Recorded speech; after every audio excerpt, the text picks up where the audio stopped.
Jonas, capítulo 1, de 1 a 3. A vocação de Jonas, a sua fuga e o seu castigo. Veio a palavra do Senhor a Jonas, filho de Amitai, dizendo: Dispõe-te, vai à grande cidade de Nínive e clama contra ela, porque a sua malícia subiu até mim. Jonas se dispôs, mas para fugir da presença do Senhor, para Tarsis. E tendo descido a Jope, achou um navio que ia para Tarsis.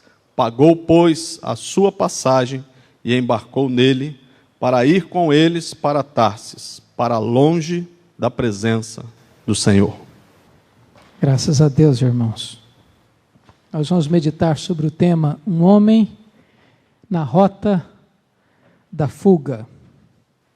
Um homem na rota da fuga.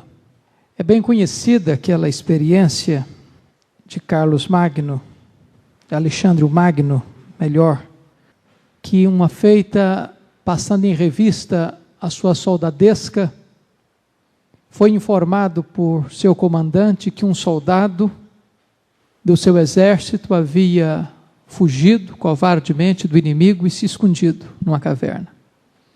Alexandre era um homem muito corajoso, que morreu aos 33 anos de idade, chorando por não ter mais terras para conquistar.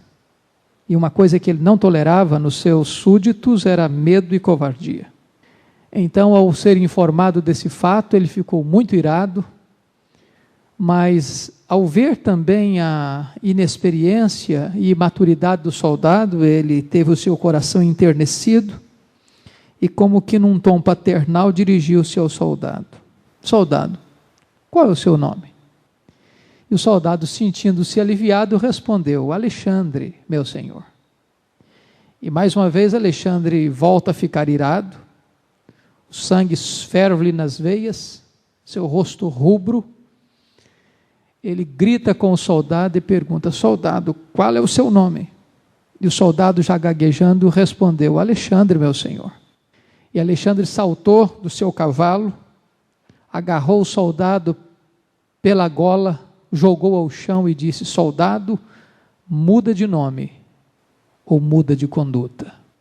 É interessante que Jonas resolveu mudar de endereço, em vez de mudar de conduta. A história que nós vamos ver hoje de Jonas é de um homem que está fugindo, e tolamente tentando fugir de Deus, como se isso fosse possível. Jonas é um personagem histórico, é importante que se diga isso, e não é um personagem, um profeta pós-exílico, como querem a vasta maioria dos teólogos liberais. Nem Jonas é uma figura lendária, como se ele tivesse escrito uma novela religiosa, como querem alguns críticos modernos. Negar a historicidade de Jonas é negar a integridade da Escritura. É importante dizer isso, irmãos, que nenhum outro livro da Bíblia tem sido mais alvo de críticas, de veneno, de ataques, do que o livro de Jonas, ao lado do livro de Gênesis. E quando você pega a literatura e os comentários, todos eles indistintamente focam esta grande ênfase dos teólogos liberais, exatamente por não aceitarem a realidade do milagre, que está tão claro no livro de Jonas. Então eles tentam encontrar uma desculpa. Primeiro, negando a historicidade do livro, dizendo que ele é apenas uma lenda ou uma novela religiosa, não foi um fato, não foi um acontecimento. E depois tentando empurrar Jonas para o período pós-exílico. Porém, para nós aceitarmos essas duas teses dos liberais, nós teríamos que, primeiro, negar o único relato veterotestamentário sobre Jonas, que está no segundo livro dos Reis, onde somos informados, no capítulo 14, versículo 25, que ele profetizou no período de Jeroboão II, e profetizou a expansão do reino do norte. Então, se você negar que Jonas não seja do século 8, e sim lá do século 4, você tem que negar que esse registro de reis está equivocado. Então, eu já perco, logo de início, a convicção de que a Bíblia é inerrante. E se eu afirmar que Jonas foi uma novela religiosa e não um personagem histórico, eu vou ter que negar que Jesus Cristo foi autêntico. Eu vou ter que dizer que Jesus mentiu e que faltou com a verdade. Porque foi Jesus no Novo Testamento que se referiu ao profeta Jonas e à profecia de Jonas, como um fato real e como um símbolo da sua própria morte e ressurreição. Portanto, se a experiência de Jonas foi um mito, então a morte e a ressurreição de Cristo também foi um mito. Se a experiência de Jonas não foi um fato histórico, então a morte e a ressurreição de Jesus Cristo também não foi um fato histórico. De tal maneira que nós não podemos pegar a Bíblia e dizer o seguinte: eu aceito isso e não aceito aquilo. Eu creio nessa parte e não creio naquela. Eu não posso fazer da Bíblia uma coxa de retalhos, onde eu vou para a Bíblia como uma criança vai para uma caixa de bombons e começa a catar os bombons que lhe agrada. A Bíblia é a palavra de Deus. Toda a Bíblia é a palavra de Deus. Nós temos que reafirmar a historicidade desse livro. À guisa de introdução, eu quero focar 3 pontos aqui. Primeiro, Jonas é o primeiro profeta transcultural da história. Isso é um fato interessantíssimo. Até Jonas, você tem profetas de Deus que falaram para os gentios. Você nota isso em Isaías, você nota isso em Amós, mas nenhum profeta foi enviado especificamente para uma nação gentílica, a não ser Jonas. Ele foi o primeiro. Ele abriu a porta das missões transculturais. Na verdade, alguém já disse que Jonas é o João 3,16 do Velho Testamento. Segundo lugar, Jonas é o único profeta, ou o primeiro profeta, a desobedecer uma ordem expressa de Deus. É impressionante isso. Todos os profetas de Deus, chamados por Deus e enviados por Deus, atenderam ao chamado de Deus e cumpriram o ministério que Deus lhes confiara. Jonas recebe um chamado de Deus e foge, e desobedece. Nesse sentido também ele ocupa o primeiro lugar.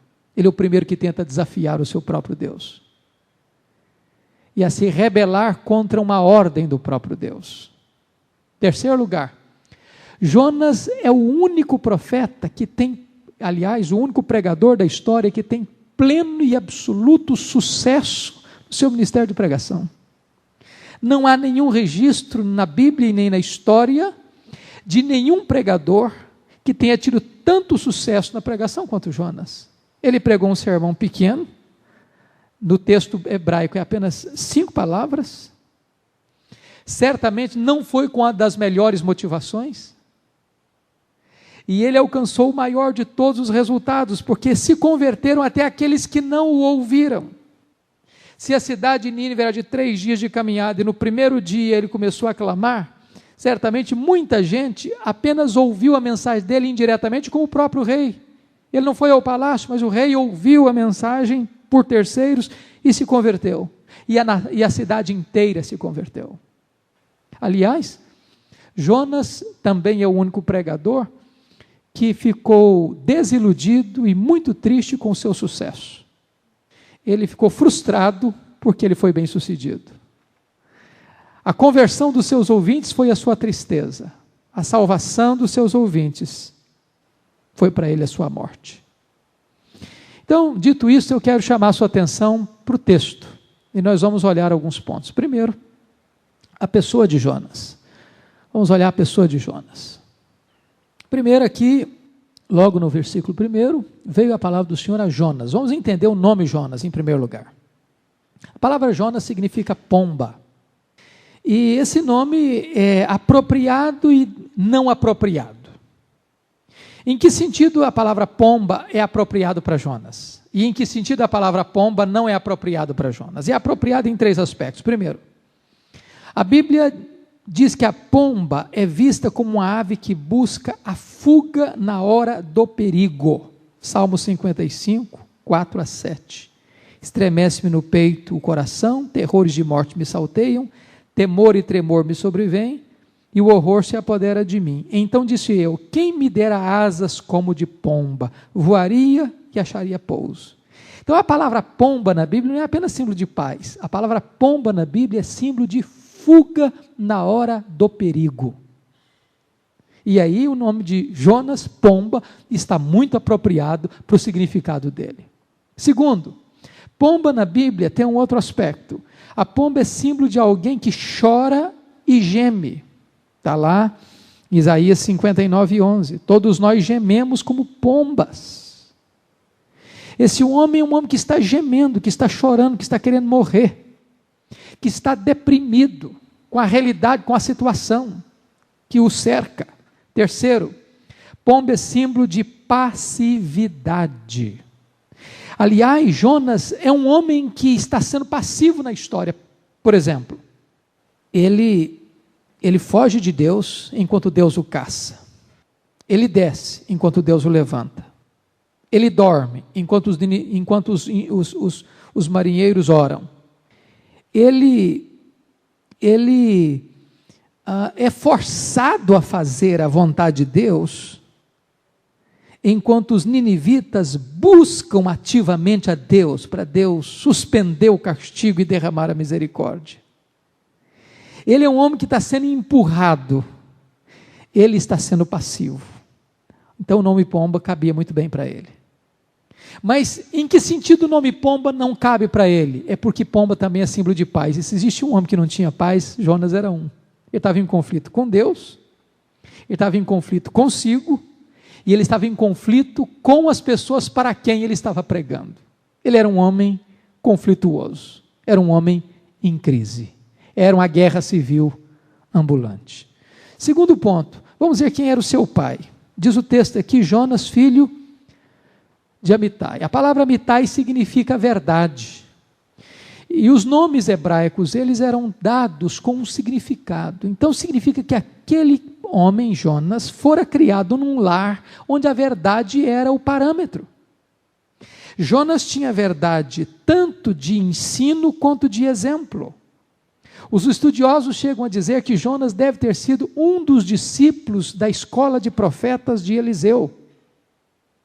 Então ele cresceu num lar onde a verdade de Deus era vivida e ensinada.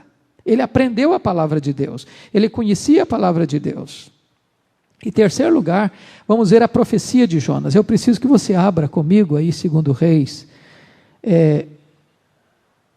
Reis 14, 25, porque é o único lugar, é importante que você saiba disso, é o único lugar em todo o Velho Testamento em que o nome de Jonas aparece fora do seu livro. Então, esse texto aqui é o texto que vai falar do ministério profético dele.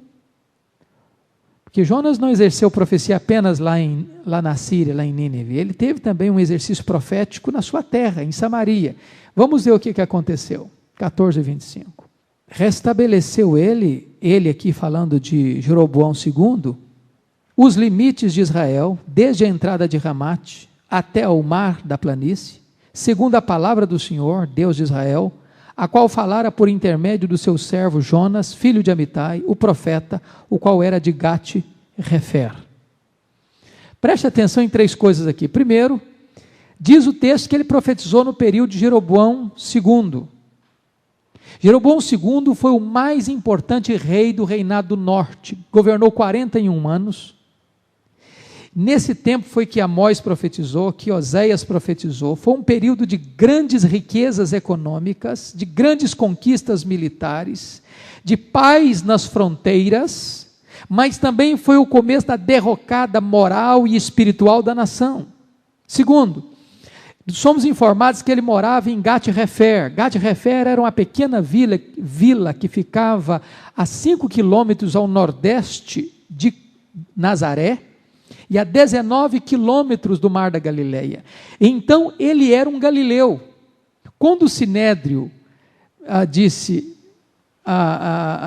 sobre Jesus, que não tinha profeta e não procedia profeta da Galileia, eles estavam mal informados, eles desconheciam a Bíblia, eles estavam cometendo uma gafe bíblica.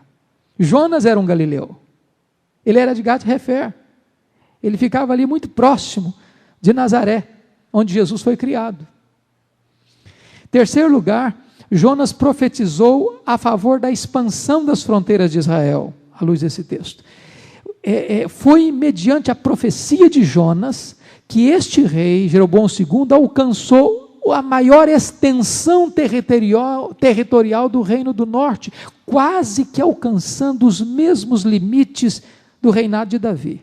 Então, Jonas foi aquele profeta que teve uma profecia muito gostosa para ele, como nacionalista que era. Ele profetizou a prosperidade, a riqueza, a expansão da sua terra, o engrandecimento da sua nação. Notem vocês que agora, quando Deus o chama para uma missão contrária a essa, que é evangelizar o império assírio, que era o império emergente, que haveria mais tarde de assaltar a sua terra, ele diz: Deus, o Senhor está me dando um ministério na contramão do que eu fiz até hoje. E daí o drama dele. Segundo ponto da nossa mensagem, o chamado de Jonas. Vamos ler o versículo 1. Volta para Jonas lá, por favor. Olha que coisa interessante. Veio a palavra do Senhor a Jonas, filho de Amitai. Veio a palavra do Senhor a Jonas. Então, em primeiro lugar, Jonas, um homem a quem Deus fala.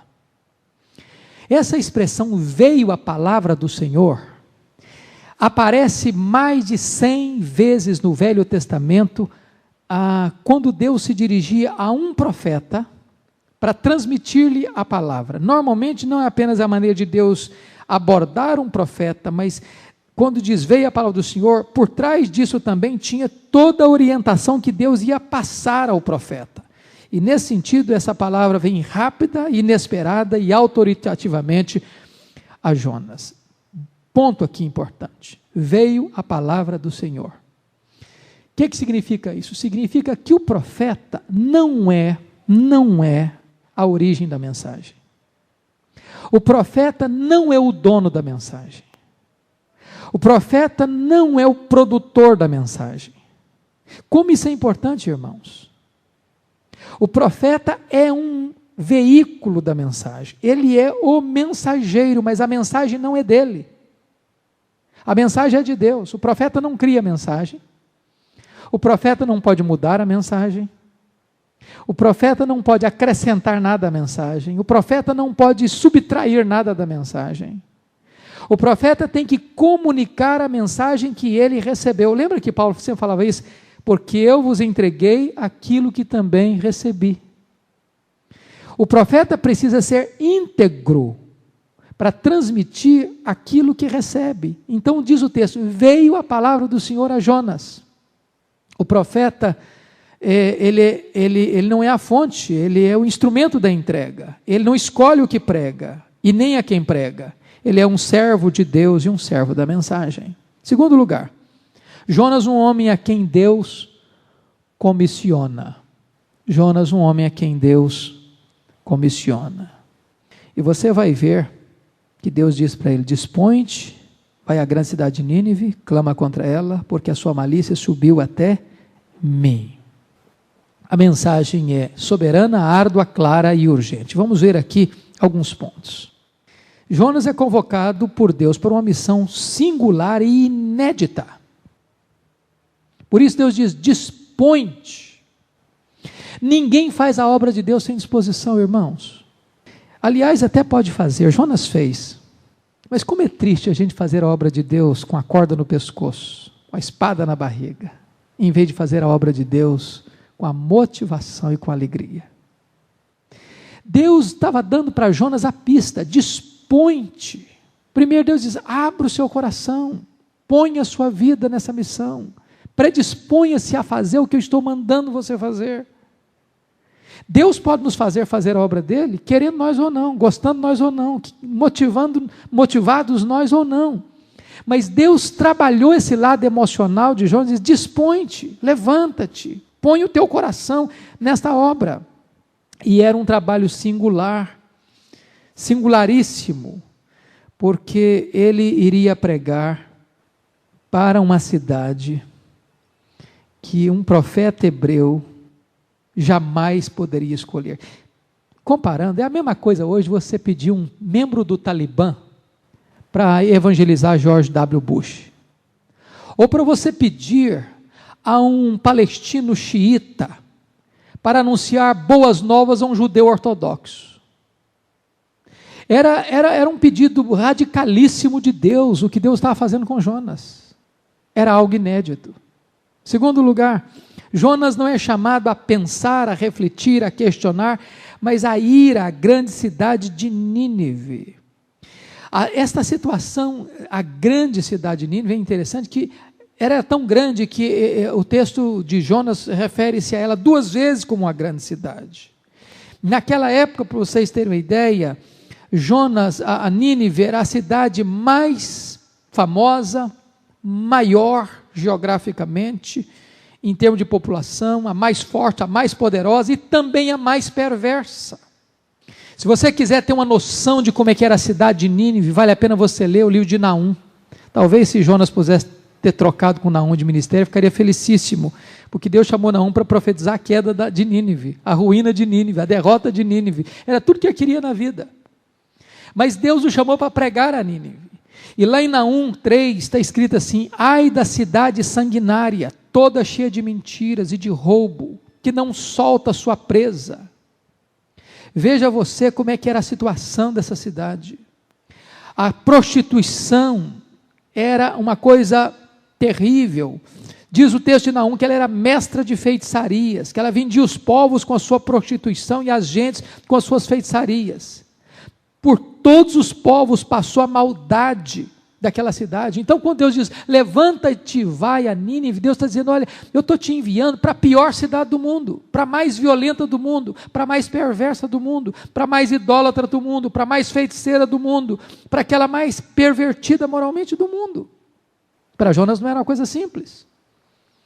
Mas veja mais, Deus não apenas envia Jonas a Nínive, mas envia-o para uma missão específica, clamar contra ela.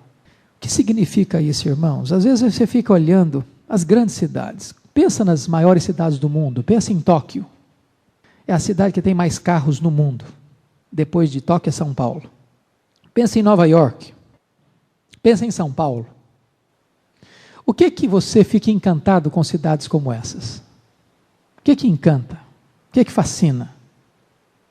Talvez a grandeza dos prédios, dos monumentos, a riqueza dos palácios, a economia forte, a população imensa. Note que nada daquilo que era grande em Nínive chamou a atenção de Deus. O que chamou a atenção de Deus foi a iniquidade, a perversidade, a imoralidade, a maldade da cidade. Como é que nós olhamos para a cidade? Qual o raio-x que nós fazemos da cidade? Qual o diagnóstico que nós temos da cidade? Como é que nós enxergamos a cidade? O texto diz que Deus olhou para aquela maior e mais importante cidade do mundo da época e disse que a única coisa que tocou o seu coração não foi a grandeza dos seus palácios, a grandeza da sua política econômica, o poder dos seus exércitos, mas a maldade da cidade. E Jonas foi chamado para denunciar essa maldade. Quarto lugar, Deus não apenas envia Jonas a Nínive, mas dá-lhe uma razão para ele cumprir a sua missão. Deus diz para ele, porque a malícia da sua cidade chegou até mim. Irmãos, isso deveria tocar o nosso coração. A malícia da cidade subiu até as narinas de Deus. Eu fico pensando como é que Deus, que é santo e puro, vê a nossa cidade. Os antros, os esquemas, as quadrilhas, os lugares que promovem a degradação, o vício, a destruição. Como é que Deus vê, como é que Deus olha? E o texto diz que esta maldade da cidade, esta malícia da cidade subiu até Deus. Isso provocou náuseas em Deus, tristeza no coração de Deus. E Deus não fica passivo, Deus toma uma atitude, Deus toma uma ação. Deus levanta um profeta e diz: vai e clama contra ela, porque a sua malícia subiu até mim. Em outros termos, Deus está dizendo o seguinte: há um limite na paciência de Deus. Chega um momento em que Deus diz: chega, basta. E é isso que Deus está fazendo com Nínive, enviando um mensageiro para dizer que ela seria subvertida dentro de 40 dias. Vamos ver em terceiro lugar a fuga de Jonas. Versículo 3. Jonas se dispôs, mas para fugir da presença do Senhor. Em primeiro lugar, Jonas, um homem que desafia Deus. Irmãos, eu fico impressionado com Jonas. Você não pode acusar Jonas de um homem desconhecedor. Você não pode acusar Jonas de um homem herege. Você não pode acusar Jonas de um homem descomprometido. Quando perguntaram sobre a vida dele, ele respondeu que ele temia o Deus do céu, que fez o céu, o mar e a terra. Ele temia, a palavra temia aí no hebraico traz a ideia de ele adorava, ele era súdito, ele era adorador do Deus, não de um Deus tribal, não de um ídolo de um povo, mas ele era adorador do Deus soberano, supremo, criador de todas as coisas. Mas apesar de ele ter essa teologia boa na sua cabeça, ele não desenvolveu uma conexão de obediência a essa informação, a esse conhecimento, a essa teologia que ele possuía. Em outras palavras, ele professava uma coisa e vivia outra. Havia uma dicotomia entre a sua teologia e a sua prática. Havia um divórcio entre a sua profissão de fé e a sua vida. Aliás, esse não é um problema apenas de Jonas, esse é um problema contemporâneo, esse é um problema da igreja em todos os tempos. O risco de nós termos conhecimento apenas positivo na nossa mente, correto na nossa mente, mas de não termos a benção ou a disposição de aplicarmos o conhecimento que possuímos na nossa própria vida. E aqui você vai ver que Jonas, por essa razão, é um homem em conflito. Se você notar, ele tem uma mente ortodoxa e uma conduta herege. Eu diria que ele era um homem ortodoxo, mas não era ortoprático, e nem ortopático. Deixa eu explicar. Ortodoxo, a palavra ortodoxo significa a pessoa que tem a doutrina correta. Ortoprático é a pessoa que tem a vida correta. E ortopático é a pessoa que tem o sentimento correto. É possível uma pessoa ter a doutrina correta e não ter nem a vida correta e nem o sentimento e a motivação correta.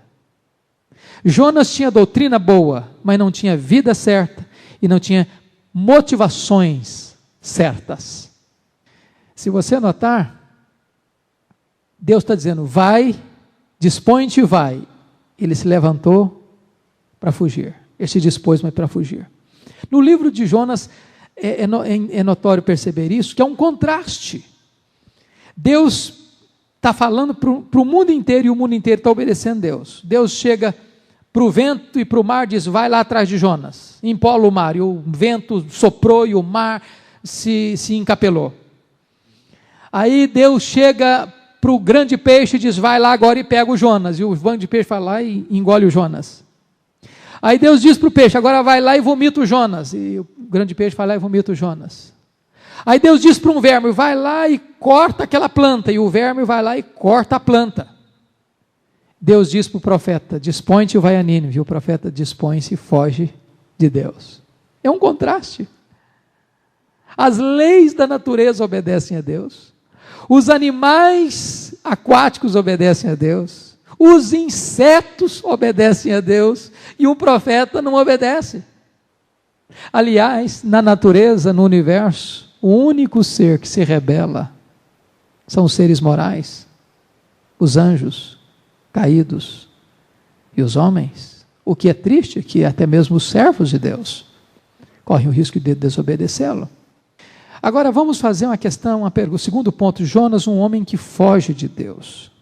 É interessante, é muito interessante. Jonas se dispôs, mas para fugir da presença de Deus.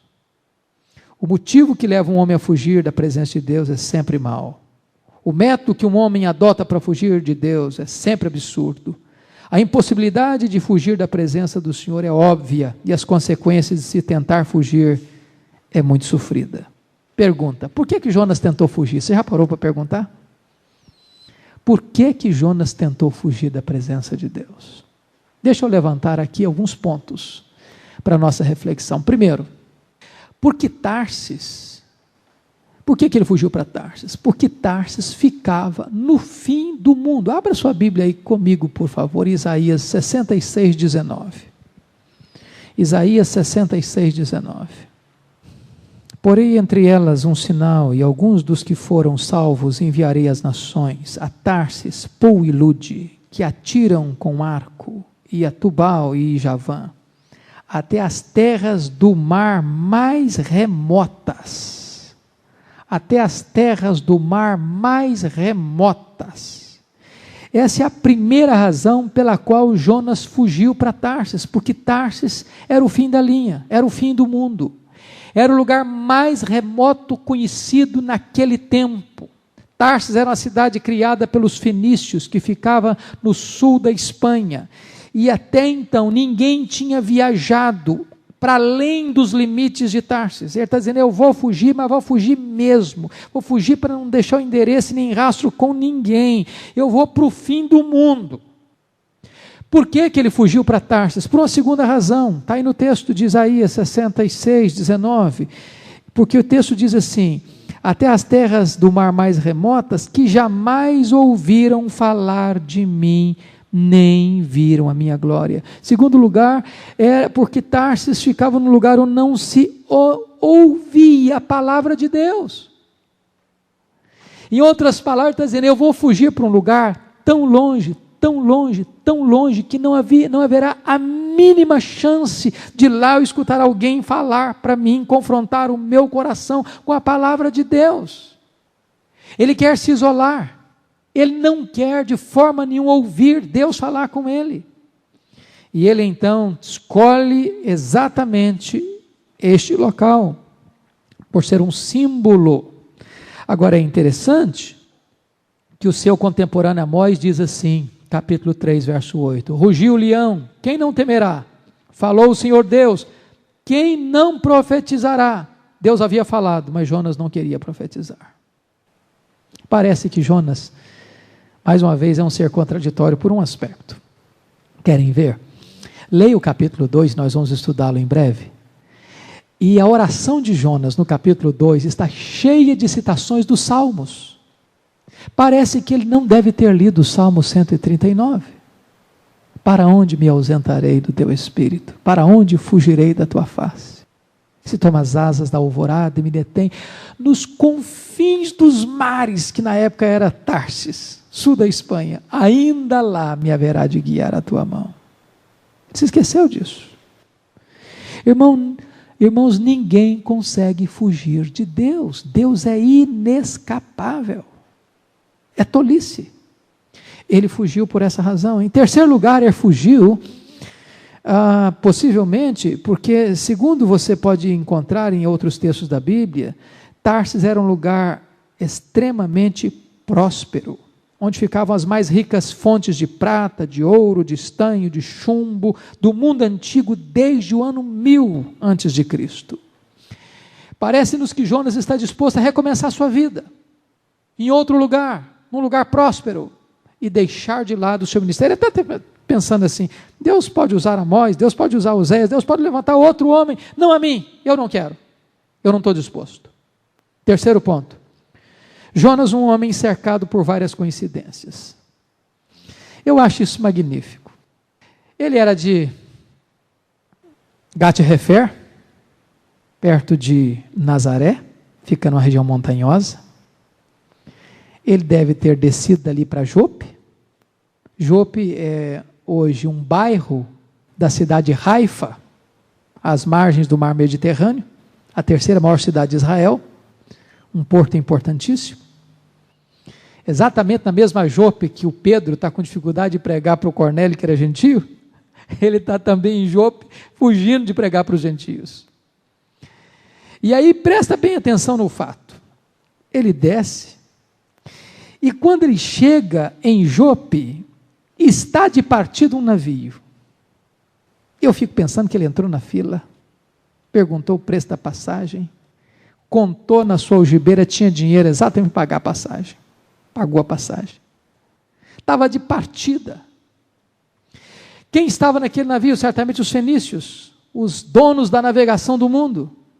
Certamente um navio que tinha segurança, que estava transportando valores, com gente experiente, uma viagem longa. Para você ter uma ideia, aquela viagem durava de Jope a Tarsis 1 ano. Eram mais de 4.000 quilômetros.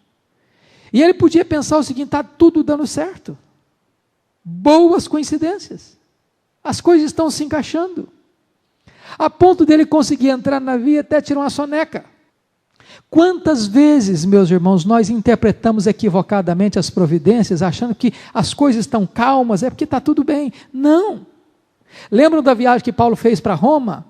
Paulo disse: não é sensato nós sairmos.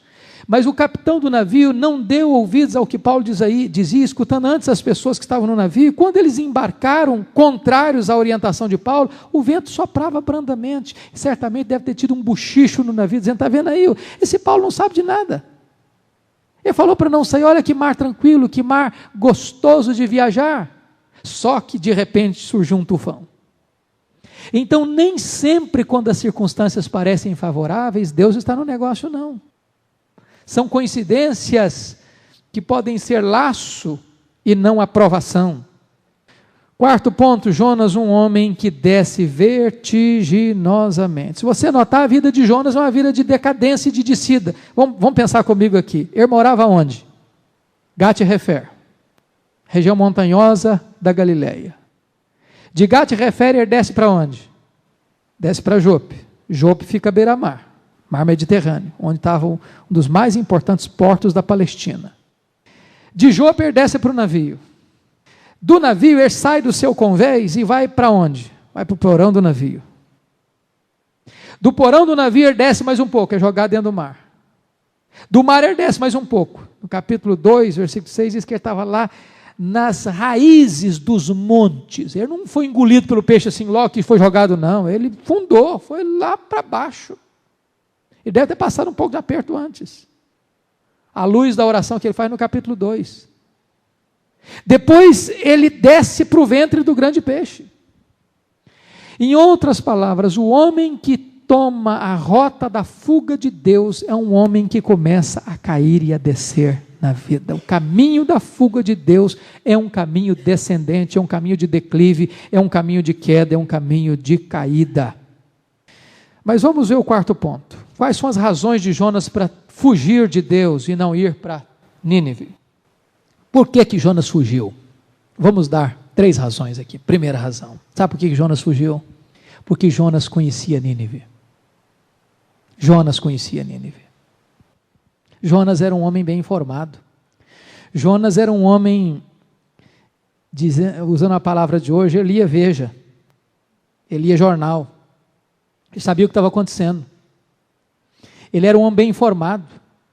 Ele era um homem que estava atualizado com as realidades políticas da sua época.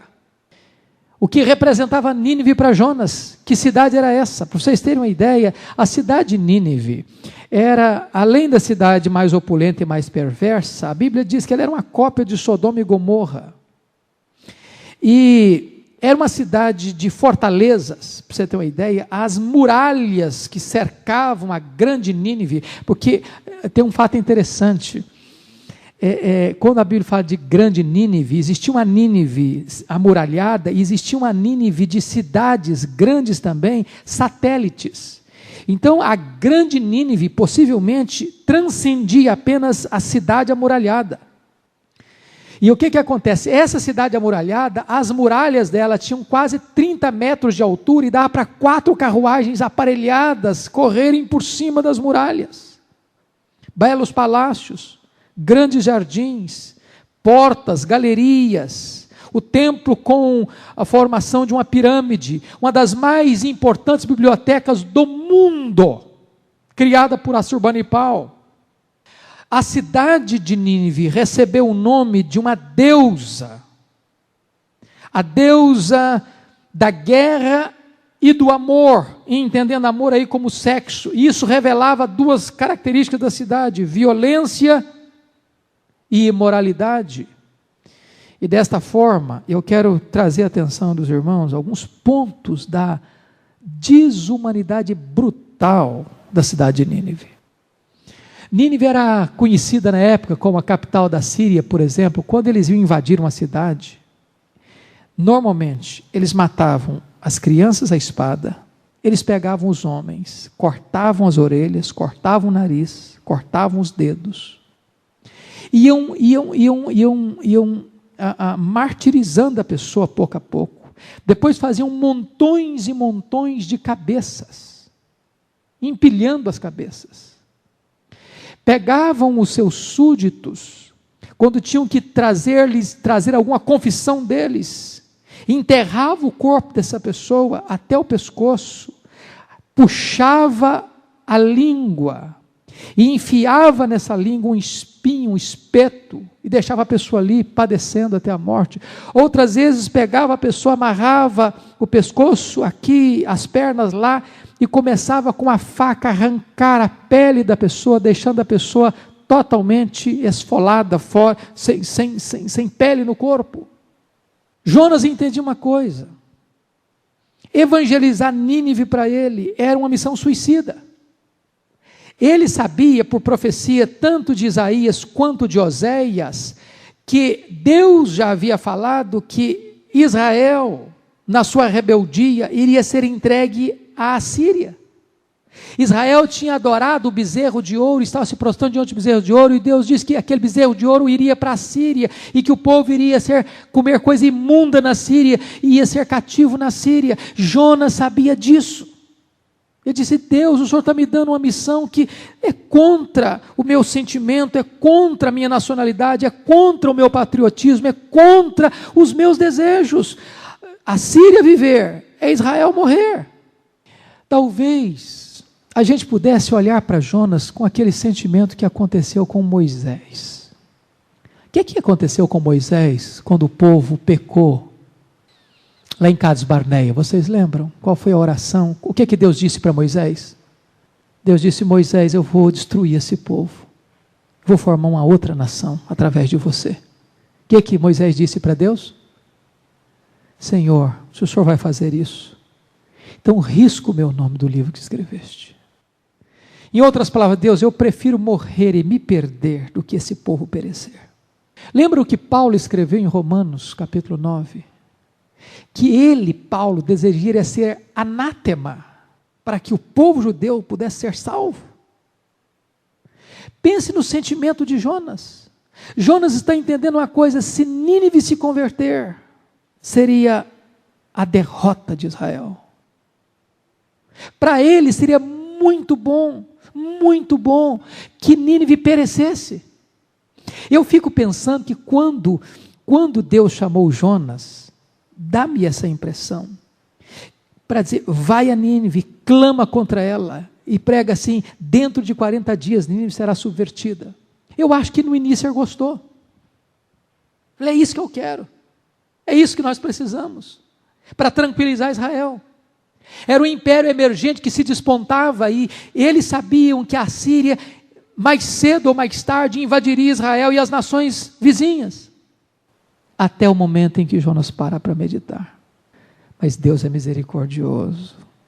E se aquele povo se arrepender, Deus vai perdoar aquele povo. E esse negócio entrou no coração de Jonas, e isso mexeu com a alma de Jonas. E ele não teve mais paz. O que atormentou Jonas foi a misericórdia de Deus. O que atormentou Jonas foi a possibilidade de Deus exercer a sua misericórdia em face do arrependimento de Nínive.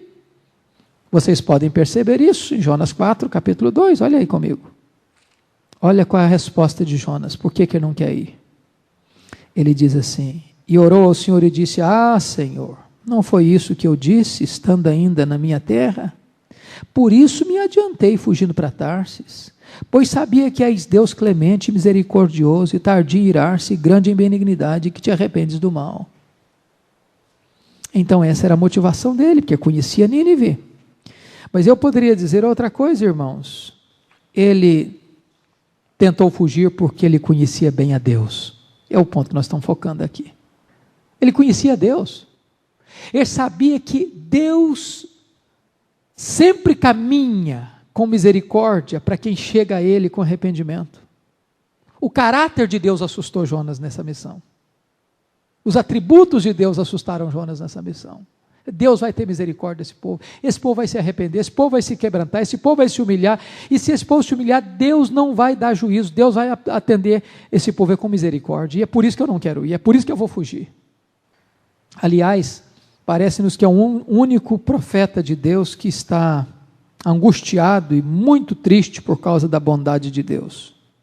E finalmente, irmãos, eu acho que Jonas fugiu à luz da Bíblia porque ele se recusou a rever a sua teologia. Vamos pensar aqui comigo. Até então, toda a religiosidade de Israel estava focada para que as nações vissem Israel adorando a Deus e viessem a Israel. Aliás, Israel é um lugar interessante. Você já parou para perceber no mapa? Israel é tão pequeno, mas todo dia sai no noticiário. Já percebeu isso? Não tem nenhuma terra no mundo que saia mais no noticiário mundial e internacional do que Israel. E um fato curioso é que quando você olha no mapa, Israel fica na encruzilhada do mundo. Israel fica exatamente no entroncamento da Ásia, da Europa e da África. E o que acontece? A própria localização de Israel já facilitava o fato de que os povos que passam por lá, indo e vindo, deveriam olhar para essa nação que adora a Deus. Vamos aprender com esse povo. Então os povos vinham para Israel, mas agora Deus está mudando a metodologia. Não são os povos que virão a Israel, é Israel que vai aos povos. Aliás, irmãos, este é o método de Deus. E nós às vezes somos como Jonas. Já perceberam? Que todas as vezes, a maioria das vezes, a nossa ação é muito mais para dentro do que para fora. Nós queremos que os pecadores venham a nós, enquanto a ordem de Deus é que nós devemos ir aos pecadores. Essa foi a visão errada dos fariseus. Os fariseus não queriam que as pessoas religiosas se envolvessem com os não religiosos. Jesus chocou-os, porque Jesus entrava na casa de publicanos, comia com os pecadores, que Jesus ia nas festas das pessoas que não eram crentes. Jesus até bebia lá vinho e chamaram Jesus de beberrão. E Paulo, quando fala sobre esse assunto, ele diz o seguinte, que nós deveríamos evitar o relacionamento com pessoas que se dizem irmãos e que vivem uma vida dissoluta. Mas ele diz, eu não quero que vocês deixem de se relacionar com aqueles que não são crentes, não, porque do contrário você teria que sair do mundo. A ideia é que nós, povo de Deus, temos que ir aonde o pecador está, não para participar dos erros dele, dos pecados dele, das práticas dele, mas irmos onde ele está para ganhá-lo lá onde ele está. Nós queremos que o peixe pule no nosso barco, em vez de nós irmos ao mar pescar. Jonas estava com esse problema. Ele não queria rever a sua teologia, e por isso ele tentou fugir de Deus, não indo para Nínive. As razões de Deus, vamos ver as razões de Deus para terminar, para mandar Jonas a Nínive. 3 razões, breve, rapidinho. Primeiro, o pecado de Nínive chegou até o céu. Versículo 3. Vai e clama contra ela, porque a sua malícia subiu até mim. Versículo 2. Deus chegou a um ponto que disse, chega, basta. E o pecado chega à presença de Deus. Eu fico pensando, irmãos, quando é que chega o momento que Deus diz, agora chega, agora basta. Isso não é só para uma cidade, para um reino, para uma família, para uma igreja, para uma pessoa também. Quantas coisas Nínive fez e Deus não aplicou o castigo. Às vezes o pecador pensa porque o fato de Deus não o castigar na hora que ele comete o seu erro, que está tudo bem com ele. E a coisa vai indo, vai indo, vai indo, vai indo. Até o que Deus diz assim: chega, basta. Basta. Segundo lugar, motivação de Deus. A misericórdia de Deus triunfa sobre a sua própria ira. Aqui está um ponto para mim magnífico. Deus é capaz de amar infinitamente os objetos da sua ira. É tolice você e eu pensarmos que Deus nos ama por causa das nossas virtudes. Deus nos ama apesar dos nossos pecados. A causa do amor de Deus por você e por mim, ou pelos ninivitas, não está em nós, está nele mesmo. E então Ele nos ama apesar de nós, e quando nós nos voltamos para Ele com o coração arrependido, Ele suspende o juízo e aplica a sua misericórdia. É por isso que nós vamos tratar no capítulo 4, quando fala que Deus se arrependeu e suspendeu o castigo. Essa palavra Deus se arrependeu é uma antropopatia, é aplicar a Deus um sentimento humano. Deus não se arrepende, no sentido humano nosso. Deus não comete erro. Deus não é flagrado por nenhum equívoco para se arrepender. Mas quando a Bíblia diz que Deus se arrependeu, é que as relações de Deus conosco, elas são bilaterais. Se nós mudarmos, Deus muda. Deus diz assim: achegai-vos a mim, e eu me chegarei a vós outros. Se me buscardes, me achareis. Se vos converterdes, eu vos perdoarei, sararei a vossa terra. Ou seja, na medida em que nós caminhamos na direção de Deus, Deus caminha na nossa direção. No sentido de que, se não houvesse arrependimento, o juízo viria, mas em havendo arrependimento, Deus suspende o juízo e envia sua misericórdia. E a misericórdia de Deus prevaleceu sobre a ira de Deus. E os ninivitas foram salvos e foram poupados historicamente mais 120 anos. Em outras palavras, a geração que pereceu não foi aquela geração que se converteu, foi a outra geração. Eu quero então concluir dizendo o seguinte, meus irmãos: o Deus a quem servimos é o Deus que ama as nações. O livro de Jonas é um livro missionário. O livro de Jonas é o livro que diz que Deus se recusa a odiar os nossos inimigos. Que Deus está pronto a salvar até aqueles que nós gostaríamos que eles morressem. Deus é o Deus dos povos. Deus não pode ser um Deus domesticado, Deus só da nossa igreja. Ele é o Deus do universo. Ele é o Deus das nações. Ele ama indistintamente aqueles que não são dignos de serem amados, porque a Bíblia diz que Cristo morreu para comprar com seu sangue aqueles que procedem de todo povo, raça, tribo, língua e nação. Que Deus nos ajude, que Deus nos abençoe, em nome de Jesus.